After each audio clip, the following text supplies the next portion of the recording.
बिल्कुल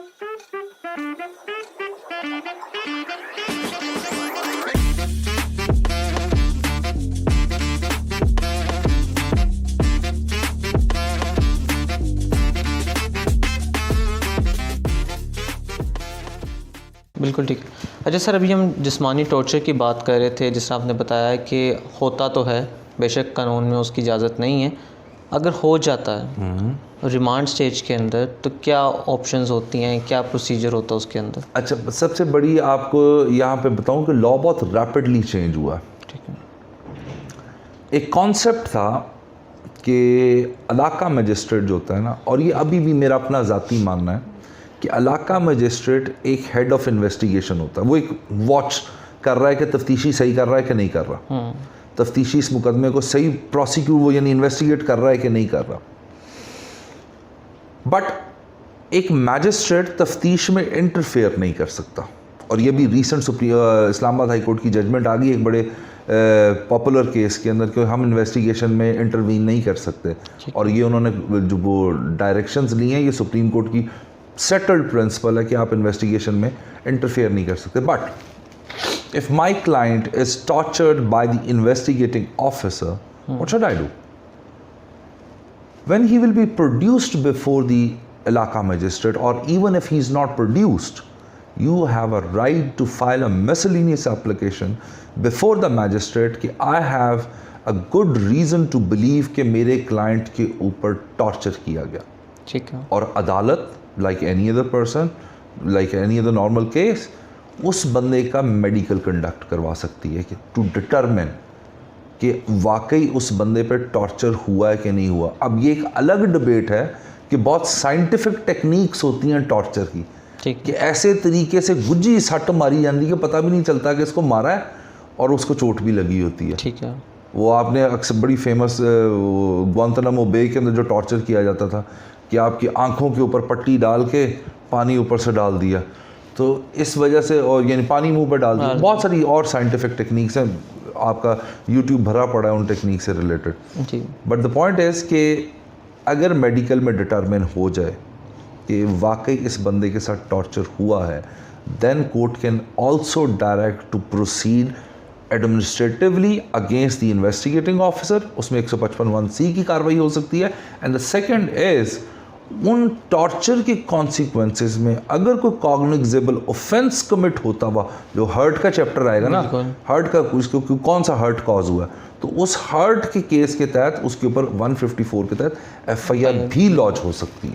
ठीक है। अच्छा सर, अभी हम बात कर रहे थे निशान की, आपने कहा ऐसी गुज्जी सट मारते हैं कि निशान भी नज़र नहीं आता। और अगर हम टॉर्चर की बात करें तो torture is not limited to the physical tortures, more like a mental torture, जो आप वो करते हैं, आप फैमिली को मिलने नहीं देते, आप खाना नहीं खाने देते, या कुछ आप इस तरह की बातें करते हैं जिससे इंसान मेंटल टॉर्चर पे हो। एक ऐसा बंदा जो किसी एक नोबल बैकग्राउंड से बिलोंग करता है, ये चीज़ें तो ना निशान छोड़ती हैं जिस्मानी तौर पे, और ना इनको कोई मेजर करने का पैरामीटर है। इस सिचुएशन में कानून क्या कहता? विशाल, हमारे यहाँ अनफॉर्चुनेटली इस पॉइंट के ऊपर जूरिस्प्रूडेंस या अभी कोई डेवलप नहीं हुई। ठीक है। उसकी वजह ये है कि जब आप थर्ड वर्ल्ड कंट्री में रह रहे हो ना, तो उसके अपनी हदूदों का यूज़ होती हैं और उसकी अपनी पर्क्स एंड प्रिविलेजेस होते हैं। और जब आप किसी डेवलप्ड मुल्क के अंदर रह रहे हो तो वहाँ चीज़ों को परखने का और देखने का एक अपना अंदाज़ होता है। सो उस पॉइंट ऑफ व्यू से देखा जाए तो अगर आप मेरे से पूछें कि इमोशनल टॉर्चर या मेंटल टॉर्चर से रिलेटेड कोई ऐसा मैकेनिज़्म प्रोवाइडेड हो, तो वो यही हो सकता है ज़्यादा से ज़्यादा कि आप मजिस्ट्रेट को कहें कि मेरे ये जो क्लाइंट है इसको इमोशनल या मेंटल टॉर्चर किया जा रहा है। सो वो क्या किया जा सकता है, वो अगेन मेडिकल के लिए रेफ़र करेंगे, डॉक्टर्स का बोर्ड बनेगा इस बात को डिटरमिन करने के लिए। और वंस ये इस्टेब्लिश हो जाए कि वाकई इसके साथ किसी भी किस्म का टॉर्चर हुआ है, और अगेन ये जो आपका मेंटल और इमोशनल टॉर्चर वाला कॉन्सेप्ट है, इसकी वो लीगल वैल्यू नहीं है as compare to physical assault या सेक्सुअल असॉल्ट जो आपकी बॉडी के ऊपर आता है उसके, क्योंकि उनके लिए बाकायदा प्रोफेशंस अवेलेबल हैं, वो मैकेनिज़्म ट्रिगर हो जाता है। सो इस वजह से इसकी वो डिटरमिन तो किया जा सकता है, बट वो इम्पैक्ट नहीं आता जितना फिज़िकल असॉल्ट से आता है। बिल्कुल ठीक है। अच्छा सर, ये बताइएगा कि जब आपका फ़िज़िकल रिमांड पुलिस के पास है, आपका क्लाइंट उस पुलिस कस्टडी के अंदर है, उस पुलिस स्टेशन में मौजूद है, फैमिली के क्या राइट्स हैं इस मामले में कि क्या जब तक उनका एक अज़ीज़ जो है वो पुलिस स्टेशन के अंदर कैद है, तो क्या उनको इजाज़त है कि उससे मिल सकते हैं? क्या लॉयर को इजाज़त है कि उससे मिल सकते हैं? As a matter of practice police allow कर देती है। ठीक है। अच्छा, अलाउ इस तरह करती है कि उन्होंने जेल कैद खाना सा बनाया होता है, सलाखें लगी होती हैं, और अमूमन as a matter of practice के जब इन्वेस्टिगेशन नहीं हो रही और उसको उधर बंद किया हुआ है तो वो ये इतनी भी एक्सेस दे देते हैं कि खाना आ जाए, कपड़े आ जाएं और वो मिल भी लें। बट वो कहते हैं ना कि hard cases makes the bad law. ये प्रिविलेज और ये सारी चीज़ें हाई प्रोफाइल केसेस में कईयों में तो घर से पक के आ जाते हैं खाने और बैठ के इकट्ठे खा लेते हैं, और कईयों के अंदर उसकी भी एक्सेस नहीं देती। और वही बात वही आपकी आ जाती है कि मेरे लिए ये एक इमोशनल और मेंटल टॉर्चर है कि मेरे साथ एक 379 का मुलज़िम है, छोटी सी चोरी उसने की है, उसको आपने ये पर्क्स एंड प्रिविलेजेस दे दिए, मुझे क्यों नहीं दिए? मेरे साथ क्यों ऐसा इम्तियाजी सलूक? और कुछ में हमारे यहाँ जिसे कहते हैं ना कि शाह से ज़्यादा शाह के ज़्यादा वफादार भी होते हैं, तो वो इन्वेस्टिगेटिंग ऑफिसर को पैसे शैसे दे दिए और कहा जी इसके किसी घर वाले को मिलने नहीं देना। सो ये मिक्स एंड मैच प्रैक्टिस चलती है, बट इसकी कोई लीगल वो इम्पैक्ट नहीं है।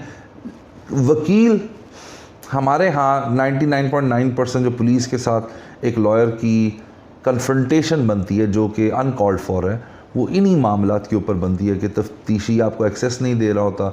वो एक अलग डिबेट है जो हम ऑलरेडी कर चुके हैं कि एक्सेस देनी चाहिए कि नहीं देनी चाहिए। सो वो नहीं दे रहा होता तो वहाँ उनकी आपस में हो जाती है। बट अदालत के अंदर जब उसे रिमांड के लिए के आएंगे तो वकील के पास फुल एक्सेस होती है उस कोर्ट रूम के अंदर। आपने जो बात करनी है आप उससे कर सकते हैं, आपने जो उससे पूछना है उससे पूछ सकते हैं। उसके अगर टॉर्चर किया जा रहा है वो आपको, दैट इज़ द प्रेमिसेस जहाँ पे काउंसल क्लाइंट वो प्रिविलेज है वहाँ पे, ठीक है, कि वहाँ पे उस ड्यूरेशन में कि जिस as long as he is before the court, तो आप जो मर्ज़ी उससे पूछें, जो मर्ज़ी मिले, जो मर्ज़ी आप लेके, why you have to go to a police station. बिल्कुल ठीक है। अच्छा सर, ये बताइएगा, एक जो बंदा अरेस्ट हो जाता है उसका तो फिज़िकल रिमांड मिल जाएगा, लेकिन अगर वो मुलजिम प्री अरेस्ट बेल करवा लेता है फिर क्या हो? बहुत अच्छा सवाल है कि मुझे समझ आई आपके सवाल से कि आपने जब वो अरेस्ट हो गया तो आपने तो उससे चीज़ें वगैरह रिकवर कर ली, तो अगर वो रिमांड की स्टेज ही ना आई, वो प्री अरेस्ट ही कंफर्म होगी, उसकी फिर क्या करें? जी सर, फिर वो स्टेज आती है इन्वेस्टिगेशन की। ठीक है, देखें, जब आपने बेल अप्लाई कर दी ना तो उसके बाद आप पे सॉलम ड्यूटी है कि आपने जाके इन्वेस्टिगेशन ज्वाइन करनी है। ठीक है, अच्छा, जो काम उसने अंडर कस्टडी आपसे करवाना था ना, वो अब विदाउट कस्टडी आपसे करवाएगा कि जी आप बताएं ये मुकदमा आप पे क्यों दर्ज है। मुद्दई को कहेगा अपने गवाह लेके आओ, अगर कोई हर्ट है तो उसका कहेगा मेडिकल करवाओ।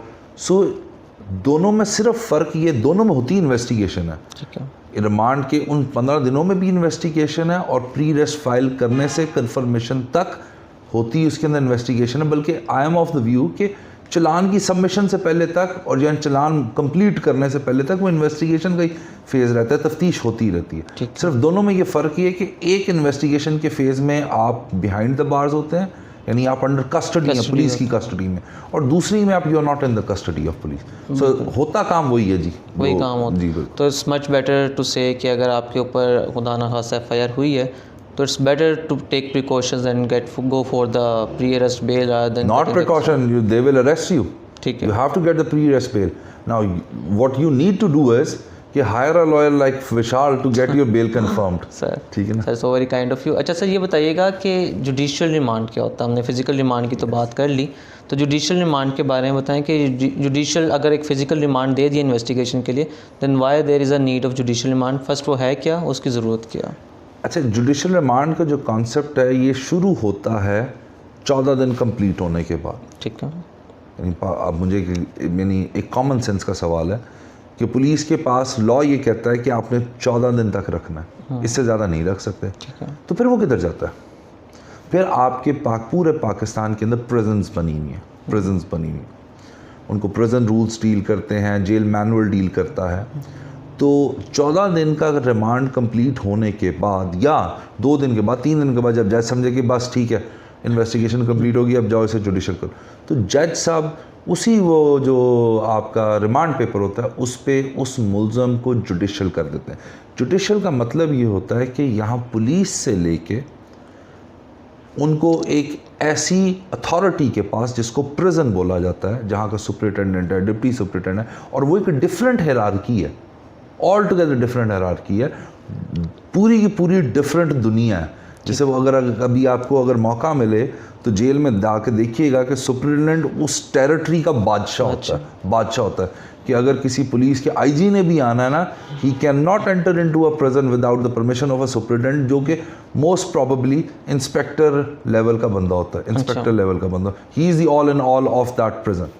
तो आप वहाँ पे उसको पुलिस वाले उसको वहाँ से लेते हैं अदालत से और जाके प्रिजन के अंदर सबमिट कर देते हैं। ठीक है। अच्छा, वहाँ पे भी एक डिफरेंट तरीका है कि उसका सबसे पहले पूरे वेयर अबाउट्स लिए जाएंगे, उसकी मेडिकल हिस्ट्री ली जाएगी, उसका मेडिकल कंडक्ट किया जाएगा, और वो प्रोसीजरल रिक्वायरमेंट्स पूरी करने के बाद उसको प्रिजन के अंदर डिपॉजिट कर दिया जाता है। अब वो बंदा वहाँ पे जो करेगा, जैसा करेगा, वो प्रिजन रूल्स के तहत गवर्न होगा सारा का सारा mechanism. Now he is not responsible to the police. Now police is not responsible regarding the custody of that person because he's been deposited to a prison which is a judicial remand। और वहाँ पे फिर 344 के अंदर procedure defined है कि हर 14 दिन के बाद जब तक के चालान सबमिट नहीं हो जाता अंडर सेक्शन 173, जब तक के चालान सेंड टू कोर्ट नहीं हो जाता, हर 14 दिन के बाद उसको मैजिस्ट्रेट की अदालत में पेश किया जाएगा टू एवेल्यूएट, हाज़िरी के लिए, देखने के लिए कि हाँ जी ये जेल के अंदर ठीक है। तो इस पूरे कॉन्सेप्ट को कहते हैं आपका जेल रिमांड, जुडिशल रिमांड। अच्छा सर, ये बताइएगा कि जब फिज़िकल रिमांड कंप्लीट हो गया तो उस बंदे को देयर एंड देन रिलीज़ क्यों नहीं कर दिया जाता? Why he has to go to the judicial remand? अच्छा विशाल, अगर आप पिछले लेक्चर पे जाएं तो जब बेल का कॉन्सेप्ट मैं एक्सप्लेन कर रहा था, वहाँ पे इस स्टेज को मैंने एड्रेस किया था, और वो स्टेज ये थी ज़ाब्ता फ़ौजदारी का सेक्शन 63 कि अगर इन्वेस्टिगेशन के अंदर इलाका मजिस्ट्रेट ये समझे कि कोई प्लॉजिबल एविडेंस रिकॉर्ड पे आ ही नहीं रही, तफ्तीश एंड फर्दरेंस हो ही नहीं लगी, उसके बाद ऑफेंस जो लगाया गया वो बनता ही नहीं है, तो वो इलाका मजिस्ट्रेट की ये पावर मौजूद है कि उसको बेल ग्रांट कर सकता है वो, या उसको डिस्चार्ज कर सकता है। बट अगेन याद रखिएगा, discharge does not amount acquittal कि वो एब्जॉल्व हो गया अपने एलिगेशंस के साथ, नॉट एट ऑल, बिल्कुल भी ऐसा नहीं है। He still has to go to the investigation process and everything, वो चालान सबमिट होगा और सारा कुछ। But the point which I am trying to make is के जी वो उसको डिस्चार्ज कर सकता है। अच्छा, दूसरा फेज़ जो आपने यहाँ पे कहा कि जी उसको रिलीज़ क्यों नहीं कर देते, देखिए हमारी ज़ाब्ता फ़ौजदारी में एक तरीक़ाकार वज़ा है, और वो तरीक़ाकार ये कहता है कि जब एक बंदा 14 दिन का रिमांड काट ले तो फिर इलाका मजिस्ट्रेट उसको जुडिशल रिमांड पे प्रिजन अथॉरिटीज़ के पास हवाले कर देगा, और वहाँ से आप फिर अपनी बेल की जो प्रोसीडिंग्स हैं उसको आप ट्रिगर कर सकते हैं, उसको स्टार्ट कर सकते हैं। सो वो प्रोसीजर कानून के अंदर इस तरह वज़ा किया गया कि वो मैजिस्ट्रेट उसको रिलीज़ नहीं कर सकता unless and until it is subject to section 63, otherwise he has to send that accused to the jail authority for the judicial remand. ठीक है। अच्छा सर, कुछ जनरल लॉज होते हैं और कुछ स्पेशल लॉज हैं, कुछ जनरल कोर्ट्स हैं और कुछ स्पेशल कोर्ट्स हैं, क्या दोनों तरफ सेम ही टाइम पीरियड है रिमांड के लिए या डिफरेंस हो जाता? अच्छा, वो एक फेमस कोटेशन है जी कि जहाँ पे कॉन्फ्लिक्ट ऑफ लॉज हो जाए, जनरल लॉज का और स्पेशल लॉज का, स्पेशल लॉ प्रिवेल करते हैं। ठीक है।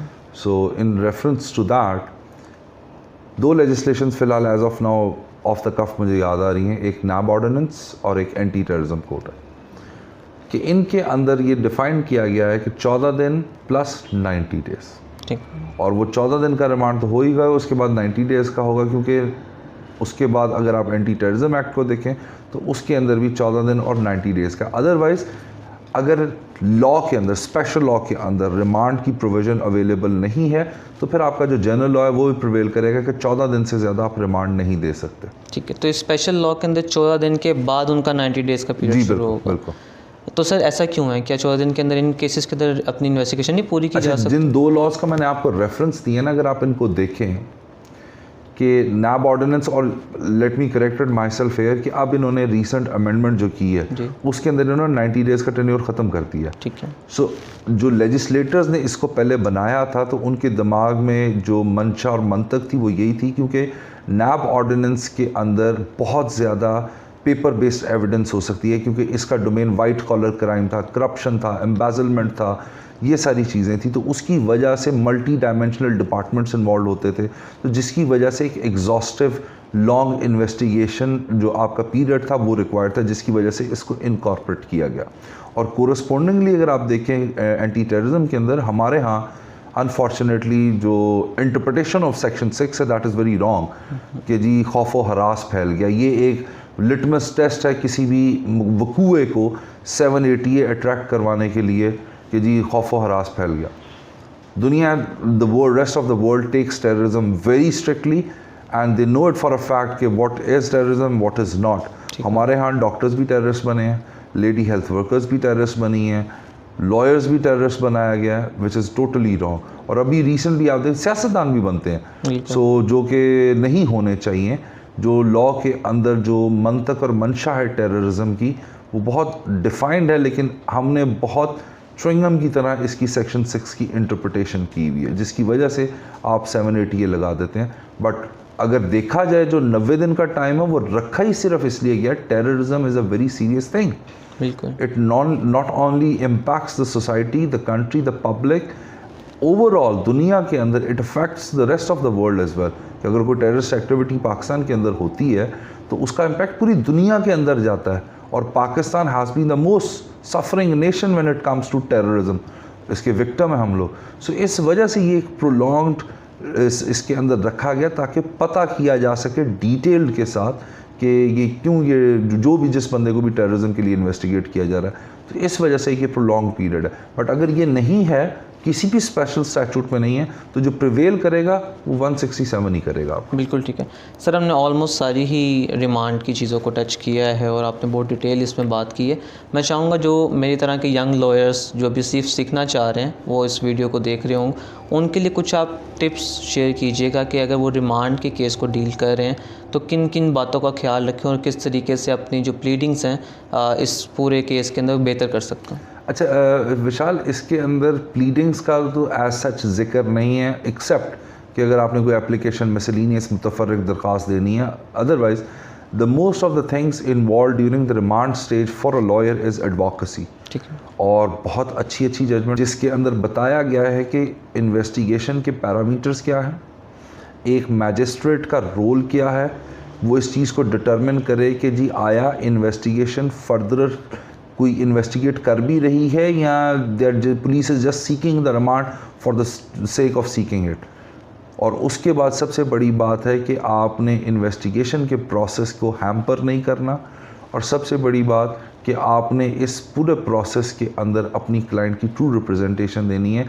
जो चीज़ें यहाँ पे, बल्कि एक और चीज़ आपको बताऊँ, मोस्ट ऑफ द टाइम्स ये होता है कि पुलिस मुल्ज़िम का वर्जन रिकॉर्ड नहीं कर रही होती। देखिए, तफ्तीश का मतलब ये नहीं है कि जो कुछ मुद्दई ने कहना है, उसके गवाहों ने कहना है, वही सब आपने रिकॉर्ड करना है।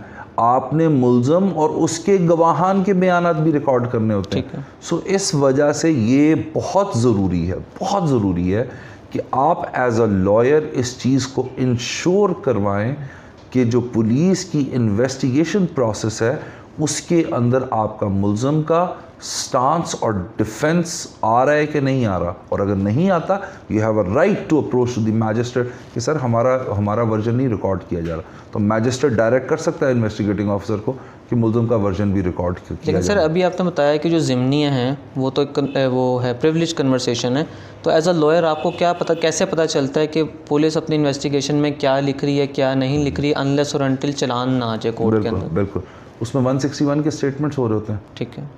161 ज़ाब्ता फौजदारी के अंदर कहीं नहीं लिखा हुआ कि प्रोसिक्यूशन के विटनेसेस के बयानात लिखे जाएंगे। ठीक है ना। 161 के स्टेटमेंट तो लिखने हैं, और प्लस जब कोर्ट के अंदर वो आते हैं तो वो ये बताते हैं इन्वेस्टिगेटिंग ऑफिसर कि सर हमने ये तफ्तीश की है और ये वो, तो आपको एक आइडिया एज अ लॉयर हो जाता है कि ये वन साइडेड ट्रैफिक लेके चल रहा है या ये प्रॉपर इन्वेस्टिगेशन कर रहा है और दोनों साइडों की बात सुनने लगा हुआ है। ठीक है। और most of the times during remand आपका क्लाइंट आपको बता देगा सर मैं भी बंदे बुलाए सन, हमारा ये बयान ही नहीं लिखने लगा, हमारा वर्जन ही नहीं रिकॉर्ड कर रहा। सो उससे आपको एक आइडिया आ जाता है, you point it out to the court कि सर ये इसका फर्स्ट वर्जन नहीं रिकॉर्ड कर रहा, एटलीस्ट उसका वर्जन तो रिकॉर्ड करे ना मुल्ज़िम का कि वो कहना क्या चाह रहा है। सो इस वजह से ये एक लॉयर का रोल है कि अपनी एडवोकेसी के अंदर वो उस प्रोसेस के अंदर वो फैसिलिटेट करे अपने क्लाइंट का वर्जन रिकॉर्ड पे लाने के लिए। बिल्कुल ठीक है sir, thank you so much sir. बहुत ही ज़बरदस्त गुफ्तगू रही मियां अली हैदर साहब के साथ on the law of remand. हमने देखा रिमांड है क्या, कितनी टाइप्स का होता है, किस तरीके से डील किया जाता है और यंग लॉयर्स किस तरीके से अपनी एडवोकेसी स्किल्स को इसमें बेहतर बना सकते हैं। आने वाली वीडियो में हम मियां अली हैदर साहब के साथ ही बहुत ज़्यादा क्रिमिनल लॉ के ऊपर बात करेंगे और वो वीडियोस इंशाअल्लाह ताला मज़ीद आपके लिए और आपके एडवोकेसी स्किल्स के लिए बेहतर होंगी। तब तक के लिए मुझे दीजिए इजाज़त। अल्लाह हाफ़िज़।